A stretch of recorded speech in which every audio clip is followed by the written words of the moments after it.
We start with the first presentation, and I'd like to introduce Professor Yves Quéré from Paris. He is a physicist.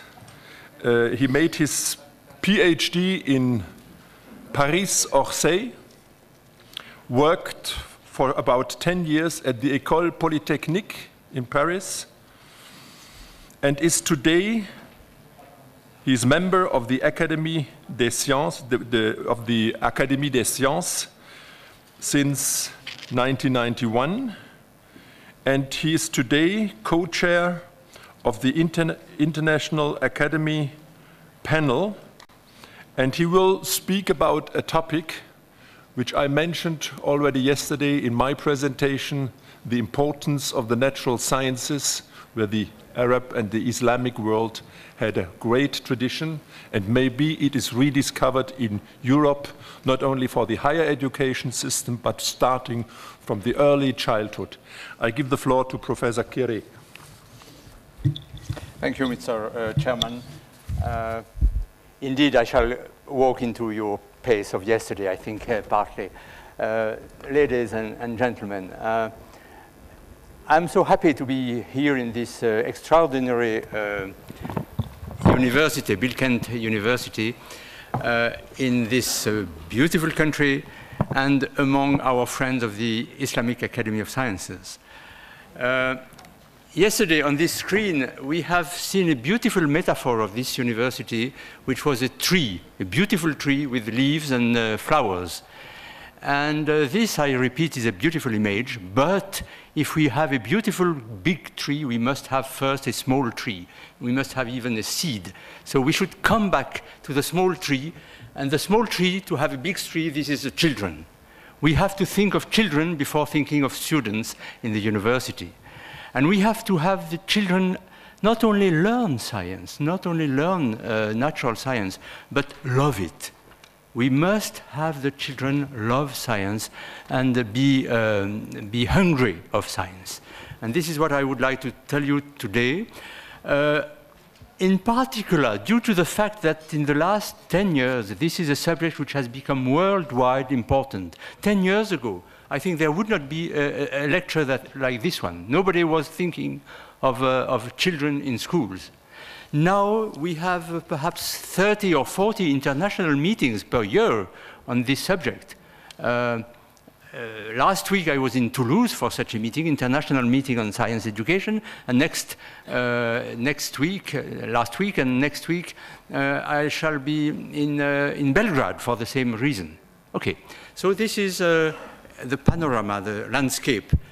So in the first chapter, I would say, I shall speak of the way of how to teach science to children. And the second part will be devoted to the link, which is very new, between high-level scientists and children education, which is, again, quite new worldwide. So first of all, how to teach science to children, and more generally, how to teach, because science is not a special case. I believe that speaking very rapidly, there are two ways of teaching any matter. One could be called vertical, by which I mean that the knowledge is thrown down from the mouth of the teacher, from the master, down to the brain of the children, of the child. So this is just knowledge coming down. And the child has only to essentially to remember. And to know and to remember. Perhaps the day after he will be interrogated and he will have to say again what he has learned. And this is fine. I cannot see any other means for the children to learn, for example, the names of the planets. Mars, Venus, they should know that. That's just an example. And how to do that in another way than just the vertical way. So that's fine. But you are not very sure that the children have understood anything. They have learned, but have they understood? This is another subject. And quite often they have not understood, in fact, especially in science. So, to keep the same geometrical metaphor, there is another way, which I would like to call it horizontal, where the student, the child, goes hand in hand with his professor, with his teacher, into nature. into either visiting a forest, for example, nature in the first sense of the word, but more generally into science, into knowledge. And this is on the second part of the second way of teaching, which I shall insist a little, by what we call now inquiry-based science education, IPSE. This is a word which is now accepted for this second way of teaching science. That is a kind of walk of the child into science, into knowledge. Just to describe concretely how such a lesson can be done in the classroom, I would say that generally it starts by a question of the child. The children ask many questions, you know, how, why, etc. And so there is a question of a child about nature, about something in nature, an object or a phenomenon, the wind, anything which you can think of. First, a question. Second, quite curiously, the teacher does not answer. He should answer, she should answer, but she or she does not answer. And on the contrary, he throws back the question to the classroom. You, John, you, Mary, what do you think? What is your hypothesis? This is a very scientific word. What do you think? And you see that by this query, the teacher stimulates the imagination of the child. The child has to think and to imagine it. That is, to make an image of what is hidden behind the wall. So the child tries to find an answer to the question which has been asked. Of course, the answer will probably be very naive, probably false. Never mind. The teacher accepts all the answers and probably writes them down on the blackboard. So you have now, on the blackboard, you have 5, 10 hypotheses. And the third part now is when the teacher says, now, the answer, perhaps it's here, perhaps it's not, I don't know. The answer to your question is not given by me, is not given by the President of the Republic, not given by the Nobel Prize, not given by the Pope. It's given by nature itself. So this means that we have to make an experiment. An experiment is a part of the dialogue which man has with nature. So this is the third part of the lesson. The children will make a small experiment. I shall give an example a little later. A very simple-minded experiment where everything can be understood by the child. No black box, nothing like that, no screen, just a few things, generally very cheap also, which the child, I repeat, understands completely. So third, you see the experiment. Then after the experiment, we may hope to have the answer to the question. And then fourth, the last point, which is perhaps even the most important, is that the children have to speak, to make perhaps a small expose to the others, and certainly to write down. Because there is a very strong link, we know that very well now, between science and language. After all, this is normal. Science is just a language about nature. So the problem of linking the mastery of language with science is extremely important. So this is a typical class lesson in an inquiry-based science education program. So let me take an example, a concrete example. I wouldn't say hundreds, but tens of examples because I visit many, many schools, not only in France, but in many countries, in Chile, in China, in Malaysia, etc. And I just take an example out of many. This was a few months ago in a small school of a village in the south of France. It was in France, in Provence, for those who know. And a child had asked a question a few days before, the day I visited. The child had asked to the lady, to the teacher, she was a lady, maîtresse, mistress, what is the rhythm? He had seen this word, you know, curious rhythm with the Y and TH. He didn't know what it meant. And she said, okay, we speak of that in a few days. She wanted to prepare her lesson. And then I came and I saw this marvelous lesson I would like to describe to you now. So she said, you know, she brought a few very simple things. Wooden piece like that, you know, I don't know the English word for that, where you could, and a box of strings and a box of weights, 10 grams, 100 grams, 1,000 grams, etc. And the children had just to make a knot here with a string and put a weight here and have this bouncing. This is a pendulum, okay? And so the children could see on the small table, and you see this is cost nothing, just nothing. And the children could see this, this bouncing regular, and she said, you know, this is linked to what we call rhythm. But we should go a little further, because rhythm is linked to music. You know, that was a marvelous lesson. She linked everything to everything, the time, measurement of time, music, etc. But let us come back to the pendulum. So the children were about 3 to 4 around a small table, other here, and they had a pendulum. And then she gave to them small chronometers, very simple one for children. So again, very, very cheap, a few euros. And the children had to measure the time, you know. And this was extremely interesting for me because they started to measure 1 second and a half or something like that, and they understood themselves that it was not precise. And suddenly a boy, this was, I didn't tell you, this was a class with about 8 years old children.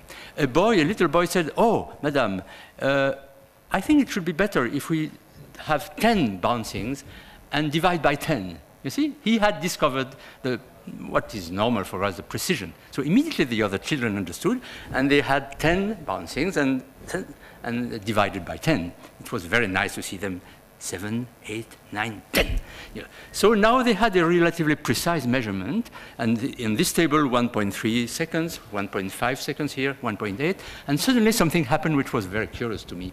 The children started to fight against each other, not to fight with hands, but the children thought, I don't know why, that there should be a universal time for pendulum, you know. So they thought that they were right and the other was wrong. This is always like that, you know. Children are not modest. They are sure that they are right. And science teaches modesty, I'm sure. You will see later.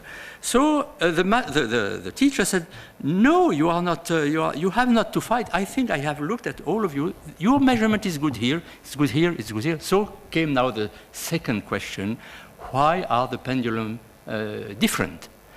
And then this was marvelous. Because during 5 minutes, the children started to, so they gave their hypothesis.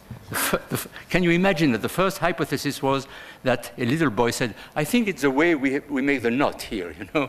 That was an hypothesis. And then came the weight, of course, and then came the way the angle of throwing, etc., etc.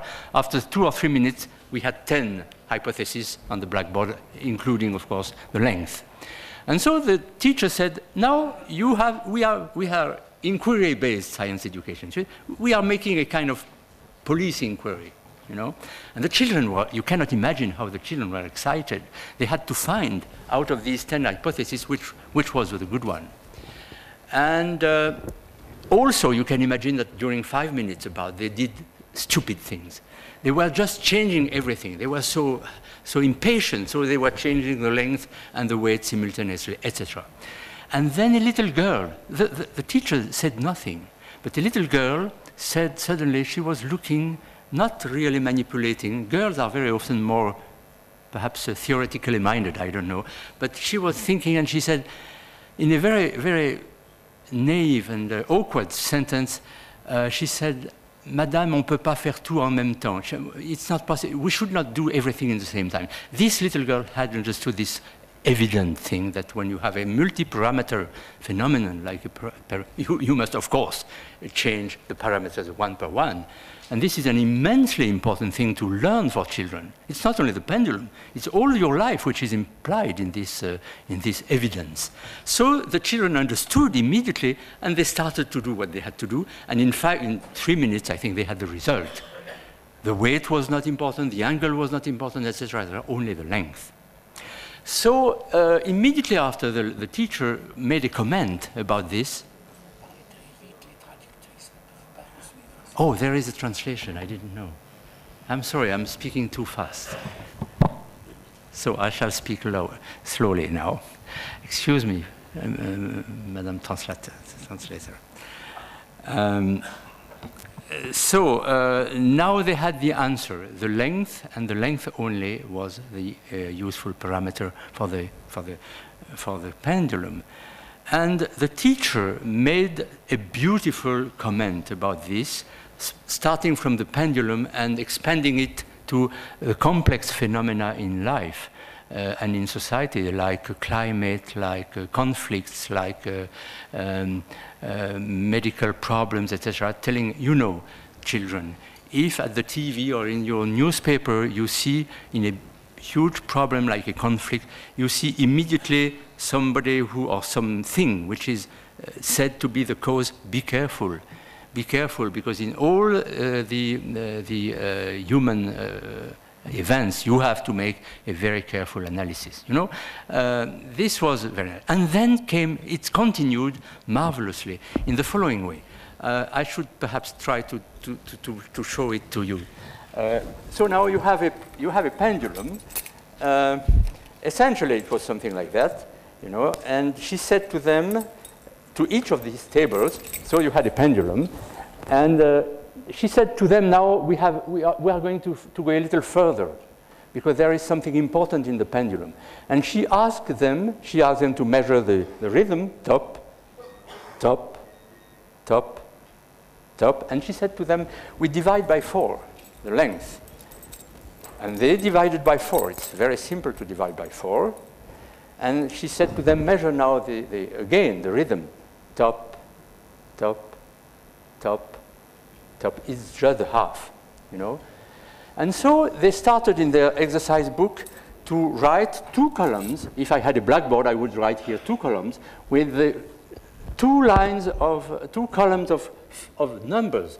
4, the length, and 2, the pressure. And then they did the same for 9, 9, 3. They did it again for 16, 16, 4. They did it for 2, and it gave 1.4. And so she said to them, you see, in this simple experiment, in this simple object with a string and a weight, there are numbers hidden behind them. There are numbers inside of this. For these children, I could see that this was absolutely incredible, because they were learning math here, Monday morning. They were doing science Wednesday afternoon, I don't know. And there was no link between the both. And she showed to them that there was a splendid link between numbers and nature. You know? So this was just an example, a beautiful example of what we call inquiry-based science education. And perhaps I could show you just 1 or 2 examples. This is the pendulum where the children are measuring the angle, you see, because the angle could be one of the parameters. In fact, it is not, but it could be. This is in France. But you have many other examples, just 1 or 2. These are girls in Kabul. We have many links with many countries, especially Afghanistan, Malaysia, China, etc., Chile, Brazil. These are girls who are measuring the boiling temperature. This is a good example of what we call vertical and horizontal. Vertical teaching of boiling water would be to say, water boils at 100 degrees centigrade. And the children would just learn by that by heart. Horizontal way to do it is just, of course, to take water and to heat the water and to see that the temperature stops at 100 degrees. That's obvious. And here is an example in a kindergarten where the children are measuring hour after hour, 9 o'clock, 10 o'clock, 10 they are not measuring. They are just drawing the shadow of one of them, always the same. And at the end of the day, they are wondering, what is this kind of flower, you know? I saw that also. And the children, at 5 o'clock in the afternoon, they saw a flower. They didn't understand. And suddenly, a little girl said, oh, something has turned. You know, 5 years old. She understood that from this static figure, with these various, there was something which had turned. And then you can imagine the following. What is the something, etc., etc. This was a beautiful lesson. So this is what we call horizontal teaching of children, and in the case of science, inquiry-based science education. Now, second part, very short. What is the role of scientists in this adventure? First of all, I have to say that we have to teach the teachers. The problem in inquiry-based science education in France, in the US, in rich countries, in poor countries, it's exactly the same problem. In all countries, the main problem is that the teachers are afraid of science. They are afraid of science because they believe, completely wrongly, they believe that science has left our world. Science for them, they see that at the TV, it's a man in space, it's the inauguration of a huge accelerator in Geneva, etc., etc. They think that science is a problem for Nobel Prizes and completely unattainable. They think that here on this table, we are here, and the science is going up and up and up, which is true, in fact, and they believe that science is going up like that, you know, leaving here, between us and the down of the science, a big gap. And we spend our time telling them, no, it's not true. You are right, science is going up, but it's still in contact with the table. We have plenty of science in this bottle. If this bottle is full of water, we can work on water. If it is empty, we can ask what is resisting to my pressure, it's air, etc. Science is here, growing a bean, making a pendulum. So this is the main problem. We have to teach science, to teach teachers. And to teach teachers, we need scientists. We have seen that in France, but we see that now in more and more countries. We need teachers because we need scientists because teachers feel reassured when they have a scientist with them who teaches them, who help them essentially making the classroom, the class. So we have now more and more high-level scientists going into this game. It's not a game, it's a really beautiful adventure. And more specifically, we have more and more academies of sciences going.